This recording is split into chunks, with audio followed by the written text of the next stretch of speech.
कहा धन, मार्शल ने कहा भौतिक कल्याण, रॉबिन्स ने परिभाषित किया लेकर आवश्यकता एवं साधन, वर्तमान में यात्रा पूर्ण किया है विकास का सम्मिलन। अर्थशास्त्र को इस संक्षिप्त दोहा या छंद में हमने समेटने का प्रयास किया है। और प्रिय छात्रों, मैं डॉक्टर कौशल किशोर तिवारी आज आपके सामने इसी छंद के लाइनों को परिभाषित और उसको समझाने का प्रयास करने के दृष्टिकोण से मैं आपके सामने उपस्थित हूँ। कक्षा 11 में जो छात्र नवीन प्रवेश लिए हैं अर्थात वाणिज्य विषय या अर्थशास्त्र विषय से अभी परिचित नहीं हुए हैं उनके लिए भी, और जो इसके पहले कक्षा 10 में इस विषय से थोड़े बहुत जो परिचित हुए हैं उन सभी के लिए पुनः एक बार आपके सामने अर्थशास्त्र का परिचय लेकर के मैं उपस्थित हुआ। अर्थशास्त्र को जब हम आपके सामने लेकर के प्रस्तुत हुए हैं तो मेरे दिमाग में ये बात आई कि हम आपको पहले इसके परिचय में इतिहास से आपको इसका इतिहास आपको बताएं। प्यारे बच्चों, जैसा कि आप लोग सुने होंगे अपने ही इस भूमि पर एक विद्वान जिसका नाम कौटिल्य था, तक्षशिला विश्वविद्यालय में आचार्य का कार्य करते हुए उस समय की जो शिक्षा दीक्षा थी उसके पूर्णता को लिए हुए वह व्यक्ति चंद्रगुप्त मौर्य का प्रधानमंत्री बनता है और उस समय एक पुस्तक की रचना करता है जिस पुस्तक का नाम ही अर्थशास्त्र। लेकिन हम अर्थशास्त्र के पुस्तक का नाम होने के नाते बहुत लोग भ्रम में होते हैं कि वही व्यक्ति अर्थशास्त्र का जनक होगा, क्योंकि वो अर्थशास्त्र नामक पुस्तक लिखा है और वो पुस्तक पूरी तरह से राजनीति शास्त्र पर आधारित है। अर्थशास्त्र का कोई जिक्र उसमें नहीं है, वो राजनीति शास्त्र के लिए वह प्रसिद्ध पुस्तक है। तो इस भ्रम में आप लोग न रहें। हम जब एडम स्मिथ की बात करते हैं 1776 ईस्वी में, Adam Smith an inquiry into the nature and causes of wealth of nation में परिभाषित किया जब अर्थशास्त्र को, तो पूरे समाज के विद्वत जनों का दिमाग उसके तरफ आकृष्ट हुआ कि यह भी एक प्रकार का विज्ञान है, एक विशेष ज्ञान का अवसर समाज के सामने है और लोगों को जानना चाहिए जो लोगों के जीवन को सुखमय बना सके। चूंकि उन्होंने एक अलग करने का प्रयास किया और उस प्रयास के वजह से ही अर्थशास्त्र की तरफ लोगों के ध्यान को आकृष्ट करने का जो कार्य किया वो सबसे पहले एडम स्मिथ ने किया। प्यारे बच्चों, यही कारण है कि हम एडम स्मिथ को फादर ऑफ इकोनॉमिक्स कहते हैं। हालांकि मैंने कहा कि अर्थशास्त्र एडम स्मिथ के जमाने तक अर्थात 18वीं शताब्दी की वह राजनीति शास्त्र का ही अंग हुआ करता था। अभी इनके जमाने में भी एडम स्मिथ ने भी उसको अलग नहीं कर पाए और उसी रूप में उसको परिभाषित करने का कार्य किया। वर्तमान समय में चूंकि अर्थशास्त्र एक ऐसा विषय है, इसकी तुलना हम नदियों के दो पाटों से कर सकते हैं कि जिस प्रकार नदियों के दो पाठ निश्चित नहीं हुए, उसी प्रकार अर्थशास्त्र की परिभाषा भी समय के अनुसार परिवर्तनशील और गतिशील बनी रही। यही कारण है कि अर्थशास्त्र का कोई निश्चित परिभाषा जब जब समय पर दिया गया तो उसकी अगली पीढ़ी, उसकी आने वाली पीढ़ी उस परिभाषा का खंडन करके और अपना परिभाषा प्रस्तुत की, और लंबी कतार विद्वानों की लगती चली गई, एडम स्मिथ से लेकर के और पाल सैमुअलसन तक। इन खंडों को विभाजित करके ही और अर्थशास्त्र की वास्तविक परिभाषा को समझा जा सकता है। यहां पर हम अब उन परिभाषाओं का जिक्र करने से पहले उन चीजों को जिक्र करना चाहते हैं, उन तथ्य को आपके सामने प्रस्तुत करना चाहते हैं, रखना चाहते हैं जो मानव से की क्रियाएं होती हैं। प्यारे बच्चों, आप अपने जीवन में सुबह से जब उठते हैं, शाम तक जब सो नहीं जाते हैं, तो विभिन्न प्रकार की क्रियाएं करते हैं। उन क्रियाओं को हम दो भागों में बांट करके और आपके सामने रख रहे हैं। पहली क्रिया आर्थिक हो सकती है और दूसरी क्रिया अनार्थिक हो सकती है। इकोनॉमिक एंड अनइकोनॉमिक एक्टिविटीज जो आप सुबह से लेकर के शाम तक कर सकते हैं।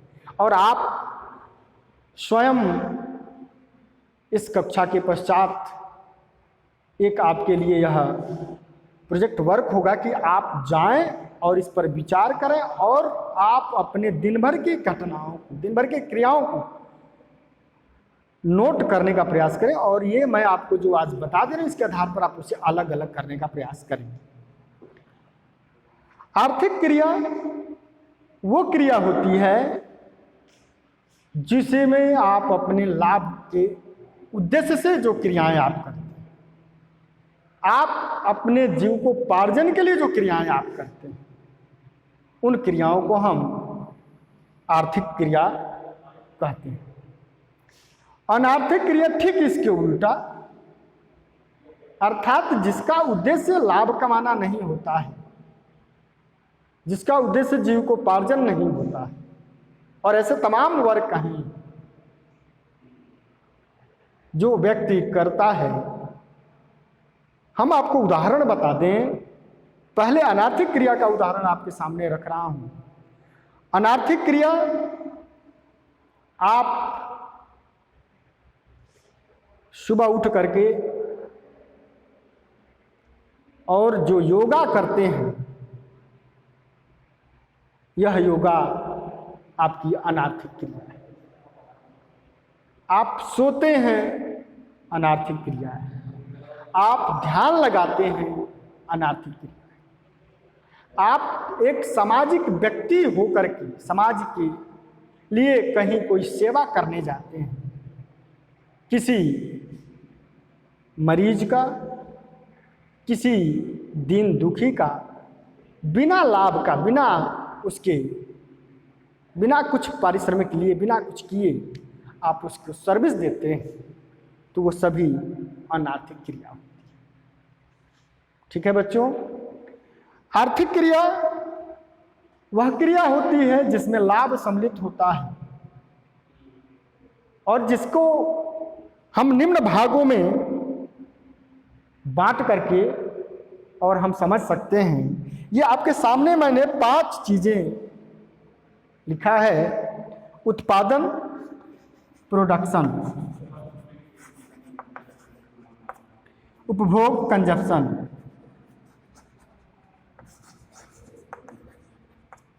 विनियोग, इन्वेस्टमेंट, विनिमय, एक्सचेंज, एंड डिस्ट्रीब्यूशन, वितरण।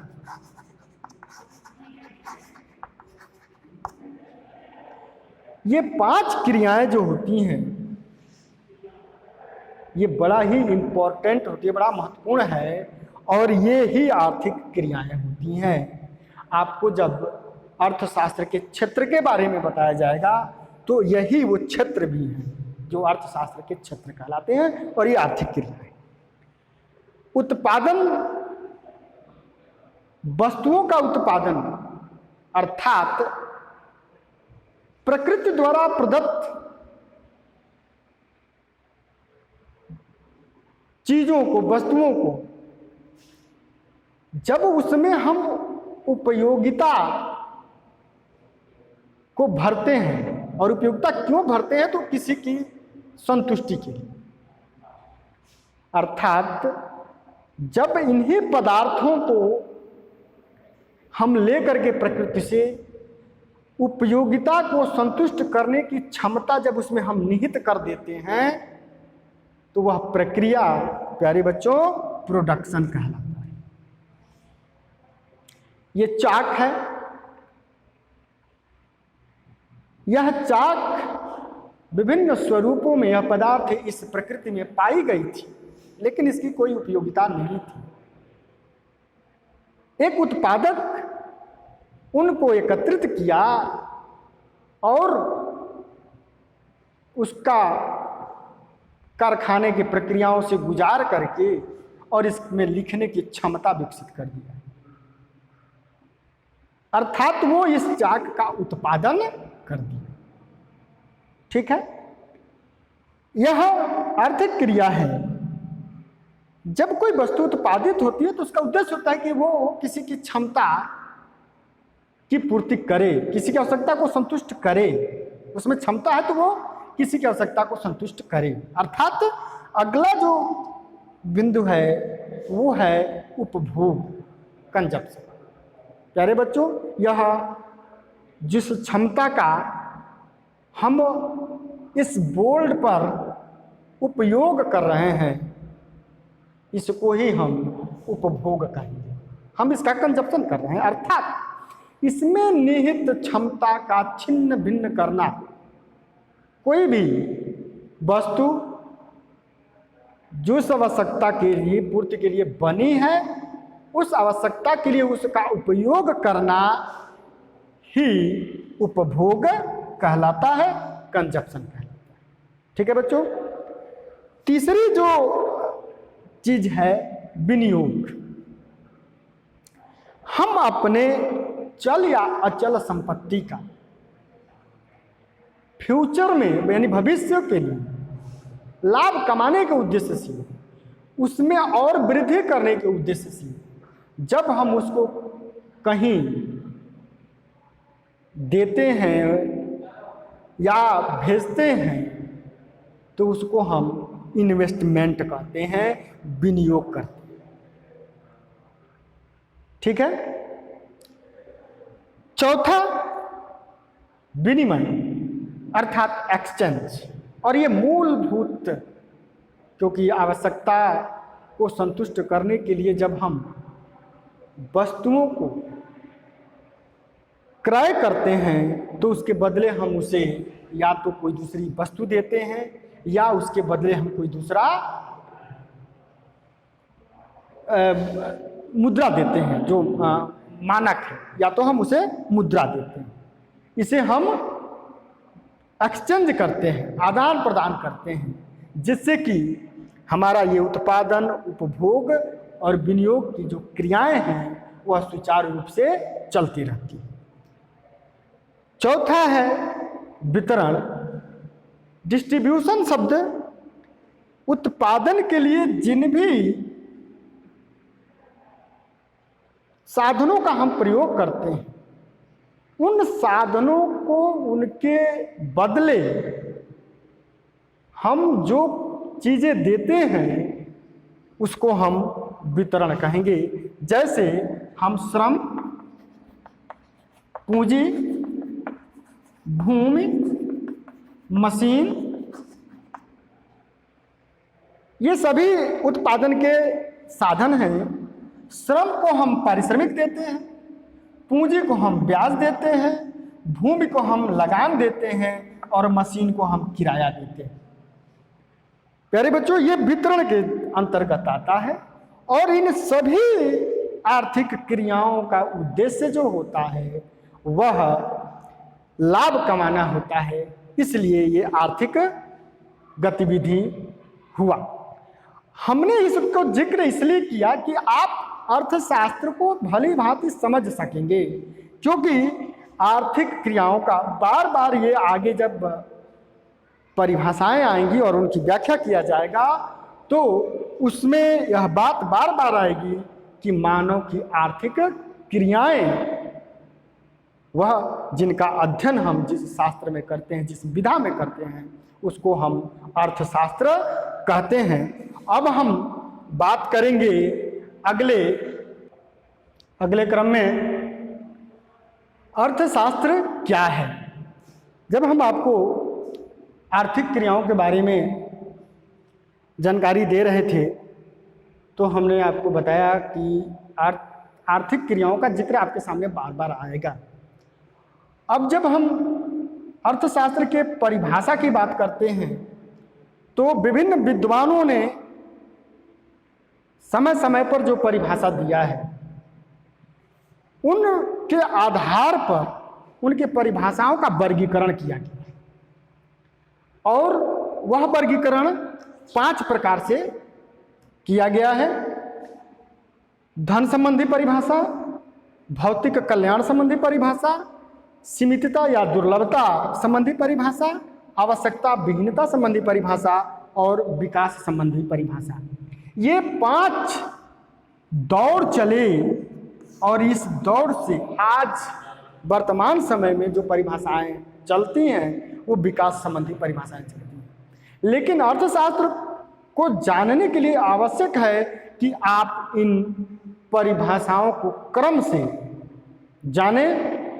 धन संबंधी परिभाषा, जैसा कि हमने आपको बताया, एडम स्मिथ, जेबी से इत्यादि के समय के विद्वानों ने परिभाषित किया है। भौतिक कल्याण संबंधी परिभाषा मार्शल पिगू कैनन, जो उस समय के विद्वान थे, अर्थशास्त्री थे, उन्होंने परिभाषित किया। सीमितता या दुर्लभता संबंधी परिभाषा ये 1932 में रॉबिन्स ने परिभाषित किया और रॉबिन्स भी पीछे के जो भौतिक कल्याण संबंधी परिभाषा मार्शल की है उसकी काफ़ी आलोचना भी किया उन्होंने, और आलोचना के पश्चात उन्होंने जो परिभाषा दिया वो सीमितता दुर्लभता संबंधी परिभाषा के नाम से जाना जाता है, इसमें वर्ग में रखा गया है। और ये परिभाषा आपको बता दें कि वास्तव में अर्थशास्त्र को परिभाषित करने के लिए अगर कोई सटीक परिभाषा दी गई तो वो प्रोफेसर रॉबिन्स के द्वारा दी गई। उसके बाद एक भारतीय अर्थशास्त्री जो इलाहाबाद विश्वविद्यालय में इकोनॉमिक्स के प्रोफेसर थे, प्रोफेसर जेके मेहता, उन्होंने एक भारतीय परिभाषा दिया जिस पर उनकी परिभाषा में गांधी, गीता, गौतम इत्यादि का काफ़ी प्रभाव रहा, इस भारतीय संस्कृति का काफ़ी प्रभाव रहा। उन्होंने जो परिभाषा दिया उस परिभाषा को वर्गीकृत किया गया तो आवश्यकता विहीनता संबंधी परिभाषा में उनकी परिभाषा रखी गई। अंत में समय के अनुसार अर्थशास्त्र को परिभाषित करने की आवश्यकता महसूस हुई और वह इसी सीमितता और दुर्लभता संबंधी परिभाषा में कुछ और नयापन लाया गया कि नहीं केवल यह साधन और आवश्यकता के बीच ही झूलने वाला अर्थशास्त्र नहीं है, बल्कि इसका एक और भी प्रमुख भाग है जिसको रॉबिन्स ने अपने परिभाषा में छोड़ दिया है, उसको जोड़ने का काम प्रोफेसर सैमुअल्सन ने विकास संबंधी परिभाषा में किया है। तो प्यारे बच्चों, आज के लिए इतना ही। अगले वीडियो में हम आपको इन परिभाषाओं को क्रम से बताने का कष्ट करेंगे। बहुत बहुत धन्यवाद।